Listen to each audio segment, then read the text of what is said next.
Bienvenidos a la segunda edición de Dándole al Clavo. En el podcast anterior nosotros compartimos acerca del estudio de la Biblia, entre ellos las razones por las cuales era bueno estudiar la Biblia, primordialmente que Jesús respaldó la Biblia y que la Biblia debe leerse y estudiarse adecuadamente. Muchas personas tienen grandes dificultades trabajando con el estudio de la Biblia y no utilizan una de las herramientas primordiales, que es el sentido común, la lectura clara y llana del texto, entendiendo el trasfondo de las historias, el autor, el destinatario, las circunstancias, la cultura. Y también vimos que la Biblia tiene muchísimas promesas, muchas maneras en que impacta la vida. En este episodio vamos a compartir un poco acerca de lo que es una visión de mundo. La visión de mundo es el conjunto de ideas que las personas tienen para interpretar la vida o contestar las preguntas grandes que se tiene la vida. Y ese es uno de los problemas mayores que tiene el ser humano. Se encuentra de repente en este planeta y comienza a vivir, a experimentar una serie de emociones, tiene experiencias, interacciones, puede sentir reacciones a la belleza, a las virtudes, molestias por las cosas que percibe que está mal. Y eso le genera una serie de preguntas. Y son preguntas que filosóficamente se han visto a través de la historia de distintas maneras. Pero la gente se ve obligada a tener esas preguntas y adoptan una serie de respuestas. Por ejemplo, todo el mundo tiene dinero o si tiene dinero a la mano, pues se preguntan cómo debe usarse, o si tienen talento, cómo yo debo utilizar este talento. Y van desarrollando una serie de pensamientos de hacer esto está bien, hacer aquello otro está mal. Encima de ello, aprenden a juzgar a otras personas o a ellos mismos basado en esas opiniones. Y pues las preguntas que típicamente la gente hace se pueden resumir en categorías, y yo voy a ofrecer aquí algunas categorías y hay otras maneras, pero para hacer más sencillo la comprensión de este concepto, vamos a ver algunas de las categorías típicas por las cuales las personas adoptan una serie de ideas. Una de ellas es la pregunta de origen. ¿De dónde vengo yo? Antes de tener conciencia en este planeta, ¿dónde estaba yo? Si en algún lado. Si fue que me enviaron aquí, ¿de dónde salí? Otra pregunta que quizás más personas se hacen es ¿a dónde voy? ¿Qué va a ocurrir conmigo luego de la muerte? Porque usualmente ese es el horizonte hasta donde podemos ver, y una vez la persona muere hay una separación y no sabemos a dónde se fue esa persona. Tenemos una esperanza, un deseo de volver a encontrarnos con seres queridos, pero no hay manera de romper esa distancia que se forma con la muerte, y es una pregunta grande. ¿A dónde van las personas cuando mueren? ¿A dónde voy yo? Porque nosotros sabemos que tenemos una cita, tenemos un encuentro ineludible con un día final donde vamos a exhalar el último aliento y no sabemos qué es lo que viene después de ello, al menos no por nuestros ojos. Esa pregunta es grande y muchas veces es la que la gente le rehúye porque es sombría y sobria. Así que tenemos la pregunta de origen y la pregunta de destino, pero también está la pregunta de ¿por qué estoy aquí? Que es una pregunta de propósito. ¿Por qué estoy aquí? ¿Qué se supone que es lo que yo haga? ¿Cuáles son las tareas o mis responsabilidades? Y eso está atado a una cuarta categoría que sería principios morales. ¿Qué es lo bueno? ¿Qué es lo malo? Así que tenemos preguntas de origen, preguntas de destino, preguntas de propósito y preguntas morales. Y la gente, sin excepción, se contestan esas preguntas de distintas maneras, pero tienen algunas respuestas. Tienen algún árbol de conceptos y dicen, por ejemplo, el ser humano normal, es la general, el más común, es una persona que piensa, bueno, pues Dios me hizo, me voy a encontrarme con Dios, estoy aquí para hacer cosas buenas, y se guían por lo que la conciencia les dice. qué es lo bueno y qué es lo malo. Esa es la generalidad de la gente. En las últimas décadas ha surgido un movimiento que ha existido en la historia hasta cierto nivel, pero se popularizó cerca diría yo, el año 2000, que fue un ateísmo militante. Y en ese ateísmo, pues, se contestan las preguntas.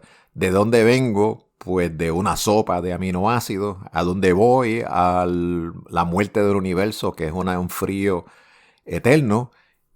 ¿Cuál es mi propósito? Ninguno. No hay sentido en la vida. Tienes que fabricar tu propio propósito. ¿Y qué es lo bueno y lo malo? Pues no hay una verdadera medida universal del asunto, así que tú creas tu propia moralidad. Es aproximadamente lo que algunos ateos dicen. Hay cierta variación entre el mundo ateo y algunos enseñan que el florecimiento de la sociedad es la razón de vivir, pero en ningún lado está eso escrito. Es una asignación arbitraria que hace ese grupo de ateos, porque lo que se puede observar en la naturaleza es lo que existe y no hay imperativos morales. Un átomo no dice así es como debe vivir o asado es como debe vivir. Simplemente existe. Y, y algunos de los pensadores del ateísmo más conocidos, como Richard Dawkins, así lo reconocen, que la gente existe para regar su DNA y bailar al ritmo que los átomos y los electrones le dicen. Y ese es un worldview, esa es una visión de mundo, es una manera de interpretar la realidad. Ahora bien, la pregunta sería, ¿por qué es importante estudiar los worldviews? La respuesta es simple, porque es la manera en que podemos vivir adecuadamente, sabiamente, prudentemente, o podemos tomar las decisiones correctas. Un worldview que está correcto va a producir decisiones correctas. Una visión de mundo que está equivocada va a producir acciones que no son las correctas. Un ejemplo que podemos dar es cuando existía la esclavitud. Y que de hecho mucha gente no sabe que aún al día de hoy existe, hay mucha esclavitud, incluyendo tráfico humano. Pero cuando la esclavitud estaba generalizada, había una visión de mundo en el cual indicaban que no era incorrecto el tener un esclavo. Y mucha de la batalla que se dio fue una pelea para cambiar el worldview, una pelea en el mundo de las ideas. Así que esa es una de las razones por las que debe estudiarse las visiones de mundo y tratar de descubrir cuál está correcta y cuál no es correcta. Es porque tiene un impacto enorme en la vida personal y también en la vida social, en el bienestar o el colapso del país o de la familia a distintos niveles, debido a las conclusiones que ese worldview nos va a llevar. Una razón también de gran peso es que si Dios existe y es real, Él es el que dictamina cuál es el worldview que uno debe tener, la visión de mundo, y nosotros vamos a dar una cuenta de cuánto nosotros nos acercamos o nos alejamos de esas ideas. Así que vemos que es inescapable que las personas desarrollen una visión de mundo, porque todo el mundo existe y toma acciones y trabaja y cría hijos y gasta dinero y gasta tiempo y establece relaciones, y esa visión de mundo informa todas las acciones que esa persona toma. Es la que informa por qué partido va a votar, o si vota o no vota, o con quién se va a casar, o qué tipo de relaciones va a tener con su padre o con su madre o con su hijo o con su esposa, su esposo. Es el que informa cuando está escuchando algún tipo de noticia, por ejemplo, si está de acuerdo con la línea editorial o no está de acuerdo. Tiene un impacto en todas las áreas, en todas las esferas de acción que esa persona se encuentra. Si la persona escoge adecuadamente qué es lo que informa su worldview, va a prosperar, va a vivir con mucho menos dolor porque va a tomar mejores decisiones. Jesús lo expresó de la siguiente manera. Dice Mateo 7:24. Cualquiera pues que me oye estas palabras y las hace, le compararé a un hombre prudente que edificó su casa sobre la roca. Descendió lluvia y vinieron ríos y soplaron vientos y golpearon contra aquella casa y no cayó, porque estaba fundada sobre la roca. Pero cualquiera que me oye estas palabras y no las hace, le compararé a un hombre insensato que edificó su casa sobre la arena, y descendió lluvia y vinieron ríos y soplaron vientos y dieron con ímpetu contra aquella casa, y cayó, y fue grande su ruina. Así que Jesús compara sus palabras y el recibirlas y ponerlas por obra como una persona que hace una casa sobre una roca. Pero el que las oye y no las hace. Noten que no dice el que no las oye, dice el que las oye y no las hace. Así que el worldview, cuando es verdaderamente aceptado, se pone por obra. Si no se pone no hay por obra, no es tu worldview. Esto es un principio importante. Tú puedes saber cuál es la idea de la persona según las acciones que toma.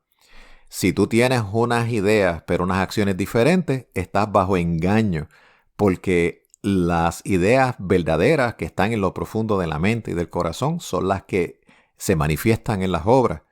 Si uno piensa, es como si uno dijera, para mí es gran importancia estudiar. Y cuando llega el momento de estudiar, no abres un libro, no abres una libreta y te quedas jugando el Wii o el Switch y no estudias. La pregunta es, ¿cuál es el worldview de esa persona? Bueno, él dice de boca que es estudiar, pero sus obras dicen que es diversión. Sus obras indican que es más importante divertirse que estudiar. Ese es su verdadero worldview. El entretenimiento como valor superior al estudio. Así que las obras revelan cuál es el verdadero worldview, cuál es la verdadera visión de mundo, visión de vida de una persona. Jesús habla en una ocasión de que a un padre tenía 2 hijos y a uno él le dijo, ve y trabaja en mi huerto. Y él dijo, voy, pero no fue. Y al otro hijo le dijo, ve tú y trabaja. Y él dijo, no voy, pero luego se arrepintió y fue. Y la pregunta que Jesús hace es, ¿quién de los dos hizo la voluntad del Padre? El que dijo no al principio, pero después fue. Así que esa es la medida que el Señor usa. Él no se impresiona por cuáles son las palabras que una persona habla, porque una persona puede hablar tremendo juego. Un hombre puede jurarle a la mujer que le está interesado en que si se casa con él va a hacer villas y castillas. La verdad es que eso se prueba en el momento, cuando está el matrimonio, si él cumple lo que hizo. Y si no lo cumple, no importó para nada todas las palabras que él habló de cuántas cosas iba a hacer por ella. Por eso el refrán antiguo que obras son amores y no buenas razones. Así es como se prueba un worldview. La verdadera visión de mundo que tienen las personas es lo que se manifiesta cuando llega el momento de tomar acción y no cuando están meramente haciendo una entrevista. Otro problema que hay común en el worldview es que hay personas que abrazan una filosofía de vida que está llena de incongruencia, no resiste análisis, pero ellos nunca se sientan a hacer las preguntas. Y eso los hace vulnerables y abiertos a dejarse llevar por cualquier viento de doctrina que sopla. Y no se sientan a cuestionar ni la visión de mundo que ellos tienen, ni la que les está siendo ofrecida. Y entonces pues cambian como una veleta en el viento de un lado al otro o del otro lado al uno. Y entonces no logran madurar, crecer, fortalecerse, no llegan a ningún lado. Y la realidad es que el asunto del worldview es algo que se enseña. Debe ser parte de las lecciones que un padre le transmite al hijo. Lamentablemente en esta sociedad hemos aprendido a delegar eso a la televisión o al sistema educativo o al maestro, y no está abundando el que padres que han recibido una buena herencia de de lo que funciona en la vida y del propósito y la respuesta a estas preguntas. Saquen tiempo para compartirlo con los hijos. Es algo que está escaso, al contrario. Ha habido un ataque en grandes medidas deliberado para dislocar la familia. Se han hecho leyes y promovido acciones en la economía que están diseñadas o apuntan, tienen como meta el romper la familia y que el esposo de una mujer sea más el gobierno que, que una figura masculina. Entonces el padre ya no está presente en la casa. Eso tiene un impacto severísimo en los hijos, al punto de que un divorcio tiende a ser el mejor predictor de colapso económico en una familia. Y los mejores predictores de salud, de que un niño no va a estar en la cárcel cuando crezca, es si tuvo un papá en la casa. Las cárceles están llenas de huérfanos y de jóvenes que se criaron solamente con la mamá. La guerra de Worldview ha llegado a tal punto de que este tipo de estadísticas no se pueden traer fácilmente a la palestra pública, porque entonces surgen acusaciones de que se está siendo racista o se está haciendo de alguna manera discriminatorio contra un grupo. Así que la verdad está siendo tropezada en muchas esferas, y eso es parte del asunto de la guerra del Worldview. Podemos ver entonces que muchas personas, dándose cuenta de que necesitan un worldview porque hay que tomar decisiones todos los días, utilizan algún instrumento. A veces utilizan un instrumento de lo que los padres le enseñaron. En muchas ocasiones yo he visto que el instrumento que se apela son las emociones. Si me hace feliz, lo hago. Si no lo hago feliz, si no me hace feliz, no lo hago. El problema con utilizar las emociones como brújula es que es muy fácil brincar de alegría a tristeza en cuestión de minutos. Y las emociones son inestables. Y las emociones necesitan ser juzgadas a su vez. ¿Cómo pueden ser ellas jueces de las cosas? Hay cosas que son buenas que pueden ser incómodas. Y como padre a veces nosotros le enseñamos eso a los hijos. Dime la verdad aunque se te haga difícil. Se lo enseñamos. Y eso muestra que nosotros tenemos un conocimiento de que las emociones no son la guía primaria para decidir si algo es bueno o malo. Hay algo superior y nuestra conciencia nos da testimonio de ello. Bueno, hablando de este tipo de batalla cultural, podemos decir que en realidad la mayoría de las batallas que hay en todos los renglones, político, económico, social, demás áreas en este mundo, son batallas de visión de mundo, de worldview. Hablamos del ateísmo anteriormente, pero hay otra batalla que se ha estado librando en la cultura. Por ejemplo, la batalla del matrimonio, en el cual se decidió que se iba a permitir el matrimonio gay a través de una decisión de la corte, y eso genera una serie de preguntas. ¿Es eso correcto o incorrecto? ¿Debe una corte tener la capacidad de tomar una decisión que anula lo que se decide ejecutiva y legislativamente? ¿Deben una serie de jueces ser capaces de tomar esa decisión sin que el pueblo tenga herramientas para elegirlo o sacarlo? Eso son preguntas de worldview. Las guerras se dan en el mundo de la mente.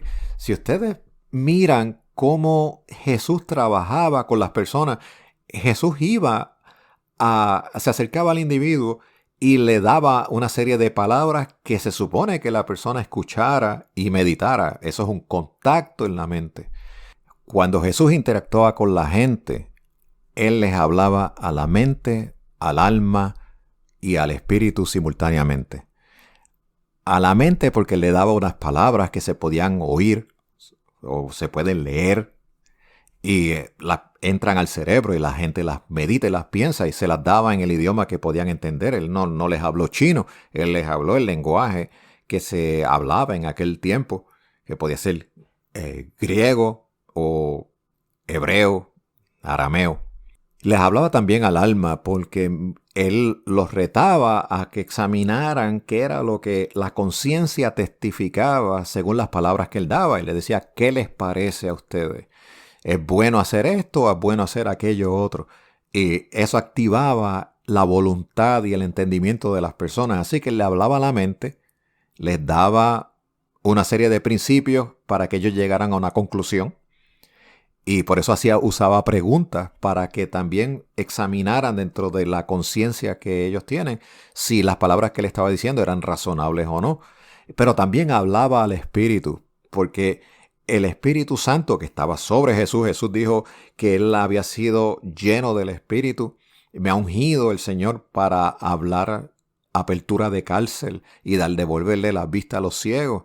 Él fue ungido con poder para dar una palabra y la gente recibía ese impacto cuando él hablaba y sabían bien profundo en su espíritu que las palabras que Jesús estaba diciendo eran correctas, eran reales, y por eso ellos decían, nunca hemos oído a nadie hablar así, y lo escuchaban de buena gana porque hablaba con autoridad, no como enseñaban los doctores de la ley en aquel tiempo. Jesús tenía palabras que entraban a la mente, eran razonables, cuadraban muy bien con la conciencia de las personas y impactaban su ser interior. Y Jesús hablaba en esos términos: el que cree en mí, como dice la Escritura, de su interior correrán ríos de agua viva. Y esto dijo del Espíritu Santo que iba a dar a aquellos que creyeran en él. Así que se daban todas esas dinámicas y las personas eran persuadidas de que habían estado en una malas acciones o una mala vida, pero tenían la oportunidad de un nuevo comienzo. Y Jesús les decía, arrepiéntete y cree en el Evangelio, arrepiéntete y conviértete. Y el Evangelio, la palabra Evangelio, quiere decir buenas nuevas, buenas noticias. La noticia de que tú no tienes que seguir viviendo bajo unos malos principios, ni tienes que vivir esclavo de las malas decisiones y las consecuencias que tomaste antes. Tú puedes alcanzar no solamente perdón de las cosas malas que has hecho, sino un nuevo comienzo, un nuevo inicio, una nueva vida. La Biblia dice que el que está en Cristo, nueva criatura es, las cosas viejas pasaron y todas son hechas nuevas. Cuando Jesús se encontraba con las personas, les abría esa puerta y las personas tomaban una decisión. Algunos se alejaban y decían, esta palabra que me están hablando es muy dura, ¿quién la puede oír? Y se escandalizaban y se alejaban. Pero otras personas decían, tú eres el que tienes palabra de vida eterna, ¿a quién iremos? Y decidían volverse discípulos de Jesús y tenían una nueva vida. Y eso es característico de cuando ha habido moveres de Dios en que la palabra se predica con poder. Es que muchas vidas cambian y el que era borracho ya no se emborracha, el que estaba viviendo escandalosamente ya no lo hace. Se supone que hay un cambio de vida y Jesús abre la puerta. Él no anula el libre albedrío ni la voluntad de las personas. Le toca a la persona continuar viviendo de esa vida o incluso volver atrás, que es probable, pero la capacidad de vivir una nueva vida está dada y eso es parte de la conversión. El proceso de conversión incluía una nueva información que Jesús daba, que traía luz en la mente, una ruptura de las cadenas que ataban a la persona, un testimonio de que Jesús era lo que él decía que era, y el testimonio era dado a través de los milagros que Jesús hace o el poder de la palabra hablada. Y entonces la persona, si daba el paso y decía, sí, yo creo, venía una nueva vida, un nuevo fuego, un testimonio de paz en el corazón de que los pecados han sido perdonados. Y Jesús a veces lo decía así directamente: ánimo, hijo, tus pecados te son perdonados. Le dijo al paralítico que lo bajaron por el techo de la casa: tus pecados han sido perdonados. Y luego le dijo: levántate, toma tu lecho y anda. Y la persona recibió esos 2 milagros en ese día. Así que un worldview es importante para la experiencia de la salvación, de la conversión, de la transformación de una persona, que puede ocurrir en un instante, como el ciego Bartimeo, que recibió la vista y después de recibirla seguía al Señor, o el endemoniado de Gadara, que recibió la liberación y quería ir en pos de Jesús, pero el Señor le dio una asignación y esa fue la dirección que iba a tener en su vida: darle testimonio a su familia de las cosas que Jesús había hecho con él. Todo el mundo que su vida interseca con Jesús, su vida cambia, recibe un impacto. Parte de lo que ocurre es una nueva visión de mundo. porque se contesta cómo estoy, cómo debo vivir y a dónde voy. La conversión incluye, yo estaba en tinieblas, pero ahora puedo ver, recibí la luz. Mi corazón y mis deseos han sido cambiados. Debo vivir ahora una nueva vida agradable a Él. Y lo que me espera es la vida eterna cuando se acabe mi tiempo aquí. Así que es un cambio en la respuesta que esa persona tenía, que anteriormente se encontraba posiblemente sin fe y sin esperanza, sin conocimiento de la vida, ajeno de la vida que en Dios hay. Eso es parte de la importancia de un worldview. Un worldview tiene importancia no solamente para la persona en el momento de la conversión, sino la santificación. La Biblia dice que la palabra de Dios nos santifica, que es una lámpara. Así que nos ayuda no solamente a la decisión inicial de seguir a Jesús, sino en otros pasos de cómo uno madura en ese camino. Es una tragedia cuando una persona decide ser creyente en Jesús, pero se resiste a ser discípulo. Y Jesús le dijo a los apóstoles que los asignaba a que les recordaran a la gente, les dijeran a la gente todas las cosas que él había enseñado. Jesús pasaba más tiempo enseñando que predicando. Eso es parte de lo que se supone que ocurra en la vida de una persona para que su visión de mundo, su worldview, vaya mejorando día tras día, porque uno no alcanza la plenitud del entendimiento en un solo día.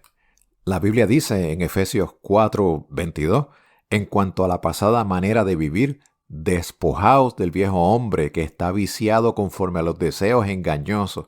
¿Por qué son engañosos? Porque la oferta del pecado te dice que te vas a sentir satisfecho, pero el resultado es devastador.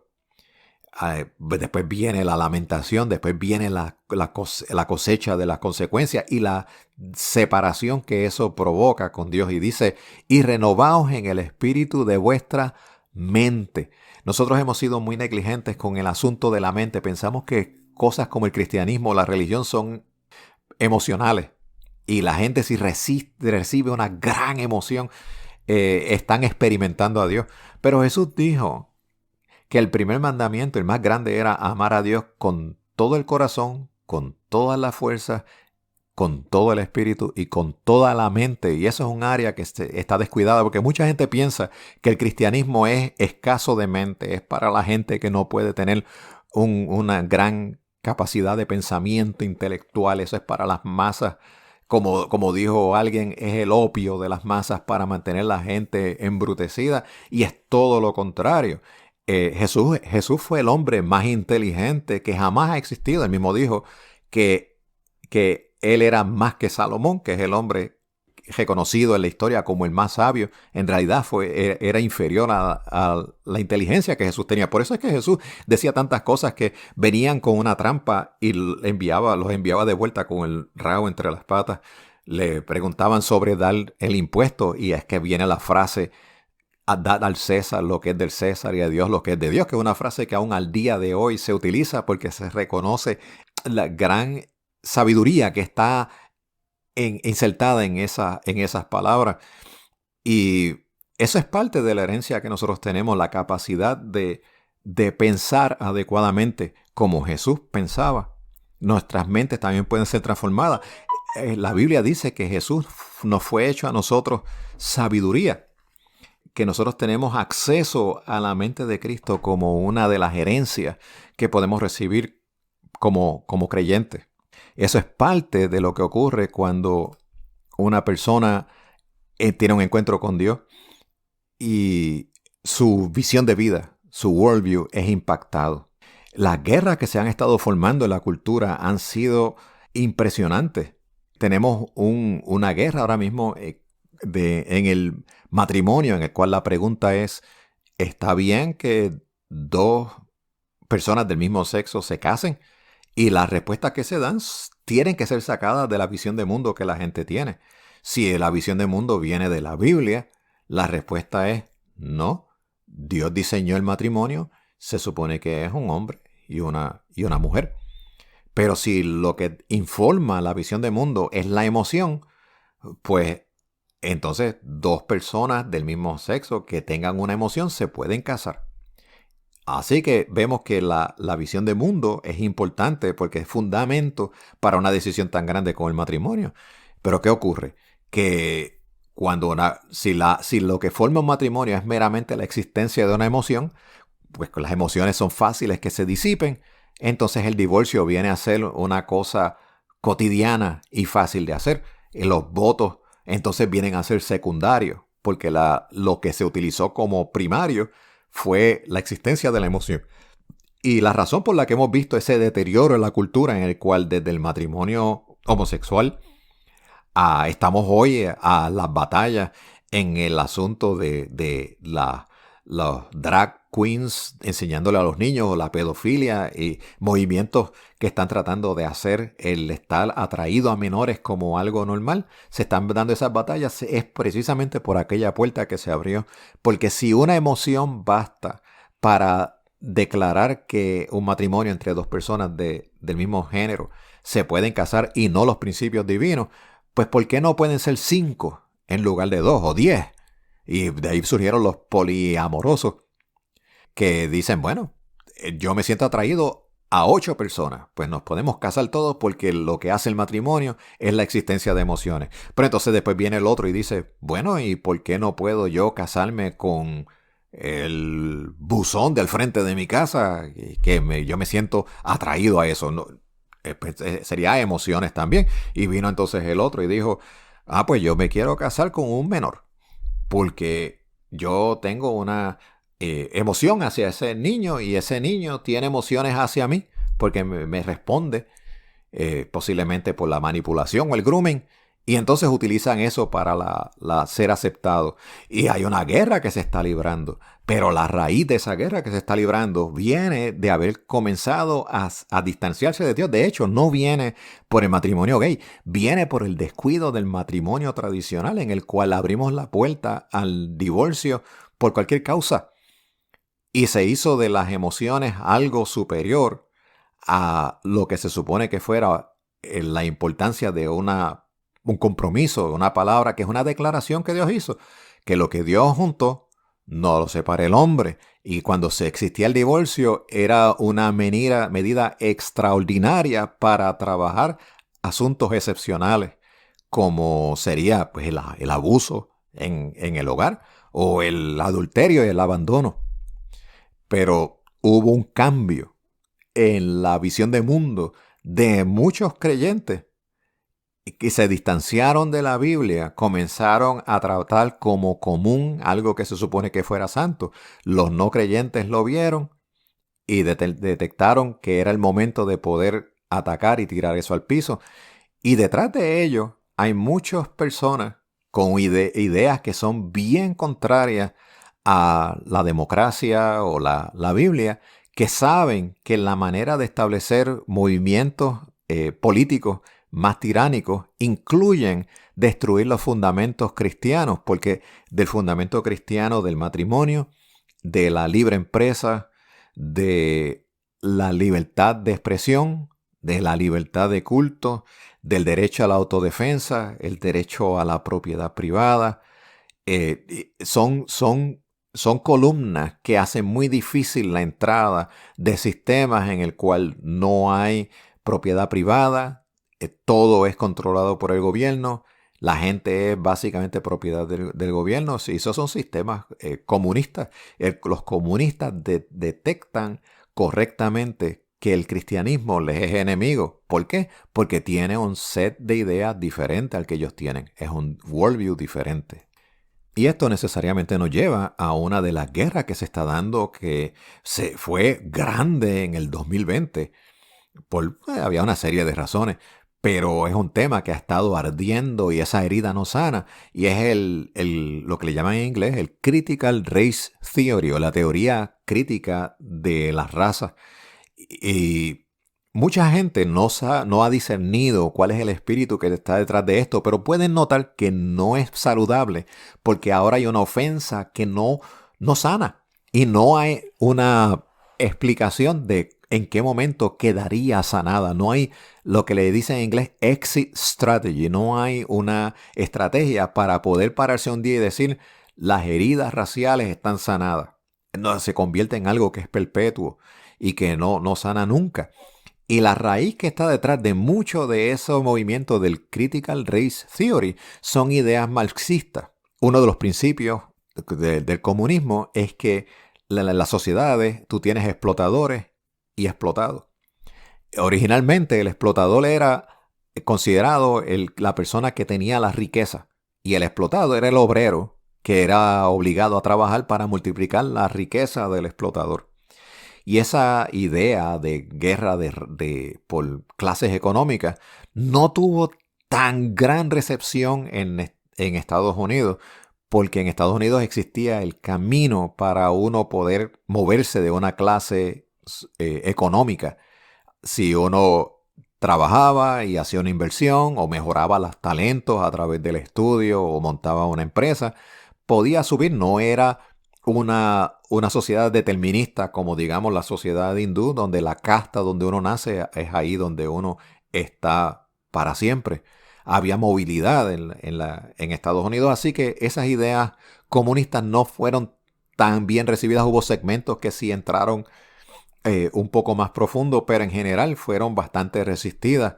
Pero ha habido un reempaque en el cual muchas de estas personas que están utilizando estas guerras raciales dijeron, lo que pasa es que los explotadores son los blancos y los explotados son las personas de color que sean, ya sean brown o amarillo o negro, el latino o asiático o indio o cualquier color que no sea blanco, y se hizo un reframing, una transformación. Se tomó toda la teoría política marxista y se redibujó. En lugar alrededor de estar alrededor del dinero, se hizo a través de la raza. Y de hecho el movimiento de los Black Lives Matter, en español las vidas negras importan, ellos mismos confesaban que eran marxistas. Estaba en los puntos de fe de ese movimiento, que es lo que informa mucho de esta guerra racial que estamos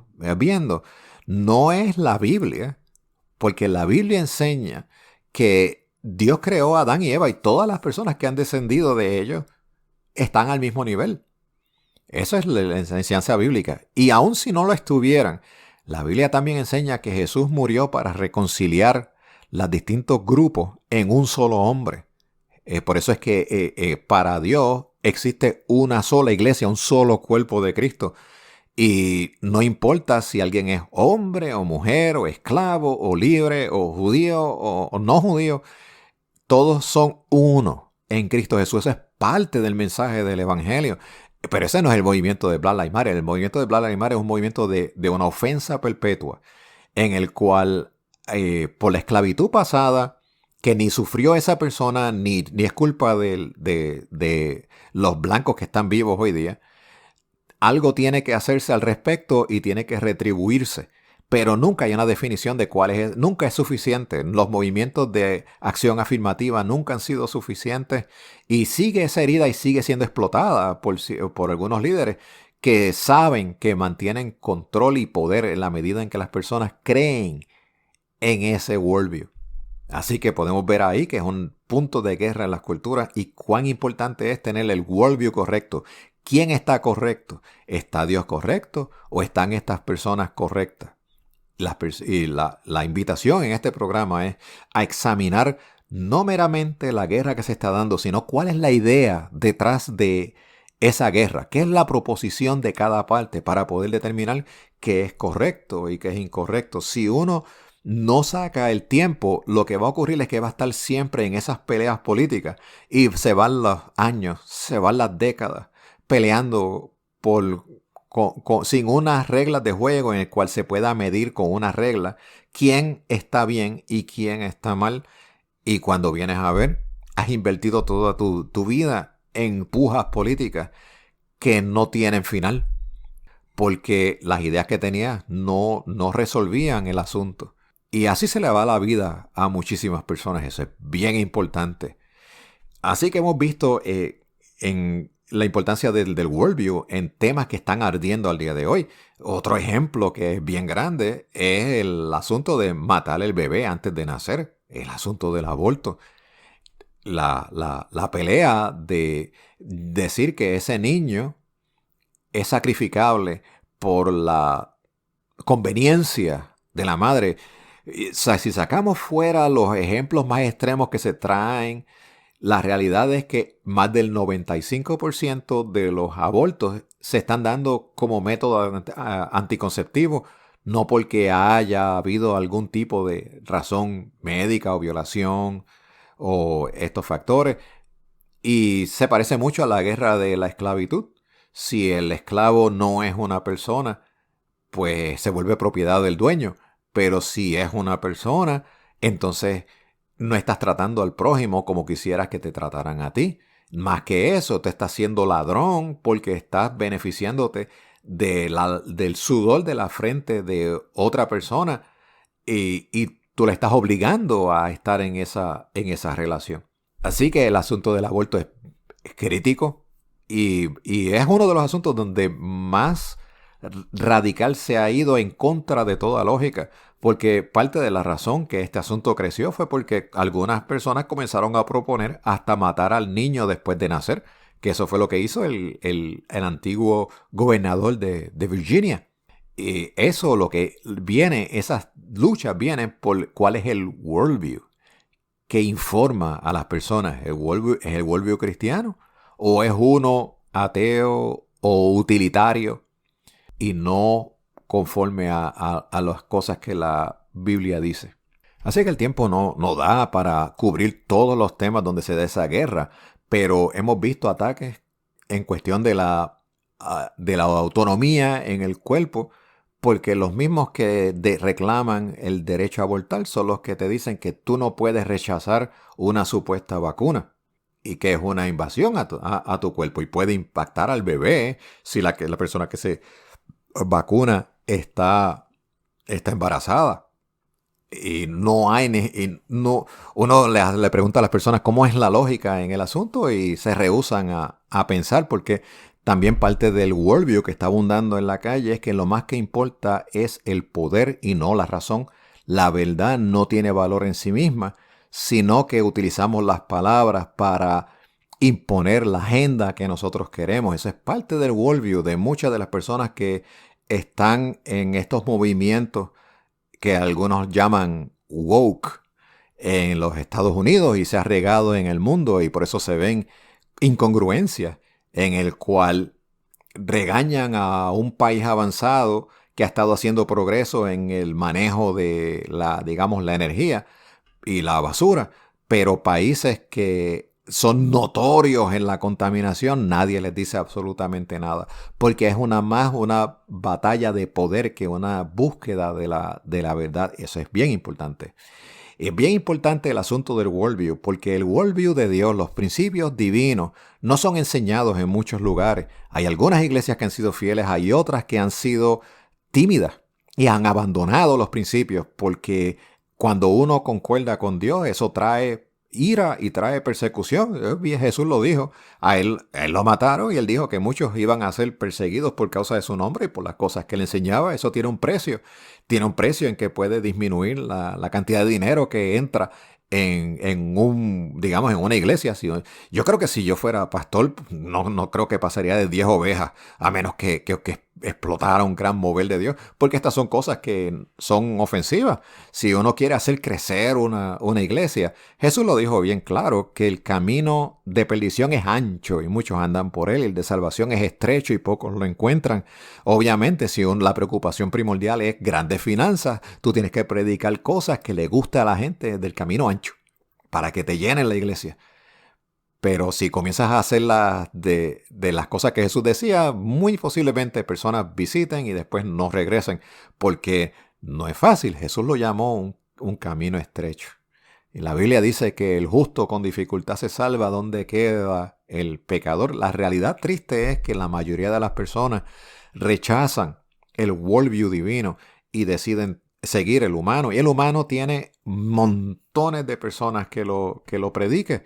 Tenemos todo un sistema educativo que está decidido a predicar las ideologías de género. Es un ataque directo al diseño divino desde niños. que los niños, muchos de ellos no han despertado a ese mundo o no tienen todavía las herramientas. Están en un proceso de crecimiento y las hormonas están comenzando a activarse y les generan dudas, les generan tropiezos. A ese niño no lo dejan madurar normalmente. Y si el padre o la madre están ausentes de la casa, es mucho más difícil todavía.